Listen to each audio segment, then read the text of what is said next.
Hey yo, what is up mga idol? So ngayon, samahan nyo ako, may re-review na naman tayong panibagong shoes mga idol. Hindi naman siya bago sa atin, pero bagong colorway natin na stock. Yan, kaya sa mga naghahanap ng sapatos, wala kayong idea na gusto nyo yung sapatos, malay mo, ito na mga idol. Makatulong sa'yo. Siyempre, papakita ko sa inyo yung details, then yung quality ng sapatos. Ayan, pasensya na kayo mga idol sa boss natin. Siyempre, huwag na natin patagalin mga idol. Pakita ko na sa inyo. Yan. Shoes pa lang mga idol, solid na. Box pa lang mga idol, alam nyo na kung ano to, lalong-lalong sa may mga alam sa sapatos. Siyempre, Adidas, yan. Yung may logo lang dyan, ay nung old na logo ng Adidas. Then siyempre, visual na logo dito, na design ng Adidas. Yan. Yung sa side naman mga idol, meron tayo diyang name ng sapatos, Samba Vegan. Then syempre size, bali size 43 ito mga idol. Then sa UK, size 9. Syempre huwag na natin patagalin ito mga idol. Pakita ko na sa inyo, alam kong atat na.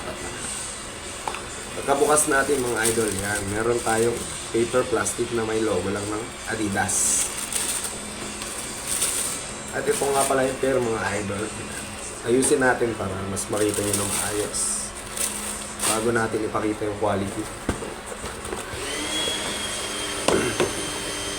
Ayan nga pala siya mga idol, ikot muna natin.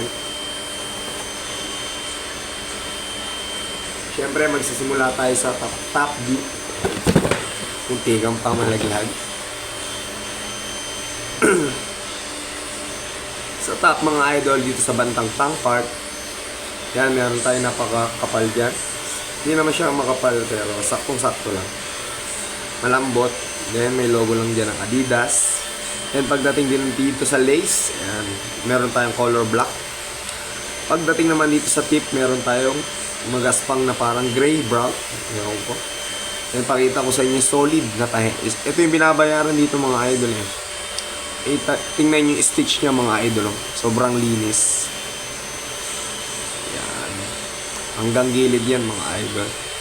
Then pagdating naman sa side, yan, meron dyan tag lang mga idol. Tag lang naman yan. And syempre, bubungad sa atin yung na straight line na logo ng Adidas or mark. And syempre, may nakasulat lang dyan na Samba. Then halos walang masyadong details ng mga idol. Simple pero napakagwapo nito. Three color lang. And white, black, and gray. Then sa midsole, ayan, meron tayong brown dyan. 4 colors pala mga idol.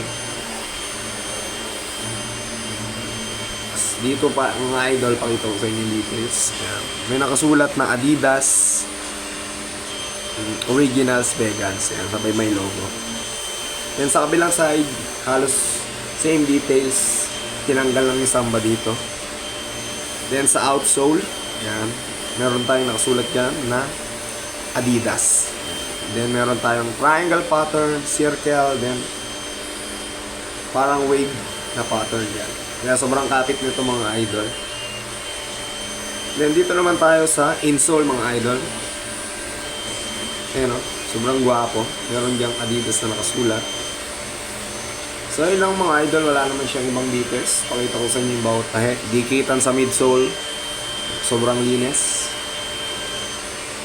So yun lang mga idol, wala naman siya masyado. Kung nagustuhan nyo to, pero magugustuhan nyo, tiyak ako.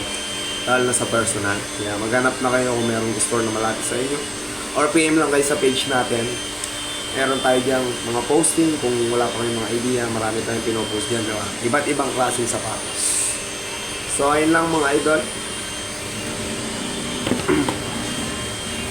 Bali ito na siya. Visit lang kayo mga idol. Huwag kayo mahiya mag-PM, magtanong. So ayun lang mga idol. Salamat sa panonood nyo. See you on the next video. Peace!